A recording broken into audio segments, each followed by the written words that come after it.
ఎండ వచ్చినా, వాన కురిసినా ప్రయాణికులకు నీడను ఇచ్చేందుకు మన చిలకలూరిపేట మున్సిపాలిటీ ఆధ్వర్యంలో బస్ షెల్టర్లను ఏర్పాటు చేసింది. కానీ వీటి పరిస్థితి ఇప్పుడు ఎలా ఉందో తెలుసా? కళామందిర్ సెంటర్లో ప్రయాణికుల కోసం కట్టిన షెల్టర్లు ఇప్పుడు చిరు వ్యాపారులకు, యాచకులకు నిలయంగా మారాయి. రాత్రి అయితే చాలు, కొందరికి ఇది మందుబాబుల అడ్డాగా మారుతోంది.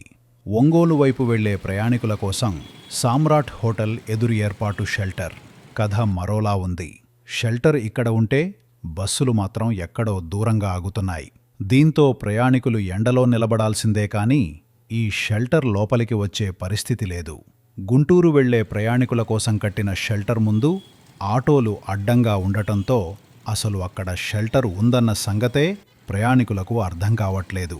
నర్సరావుపేట రోడ్డులో గతంలో స్వచ్ఛంద సంస్థలు ఏర్పాటు చేసిన షెల్టర్లు కూడా ఇప్పుడు దుకాణాలుగా మారిపోయాయి. లక్షల రూపాయల ప్రజాధనం ఖర్చు చేసి కట్టిన ఈ బస్ షెల్టర్లు ప్రయాణికులకు తప్ప అందరికీ ఉపయోగపడుతున్నాయి. అధికారులారా, ఈ షెల్టర్లను ప్రయాణికులకు అందుబాటులోకి తీసుకురండి. బస్సులు ఖచ్చితంగా షెల్టర్ల వద్దే ఆగేలా చర్యలు తీసుకోండి. ఇలాంటి సమస్యల పట్ల మీరు స్పందించండి. మీ స్పందన మాకు తెలియజేయండి.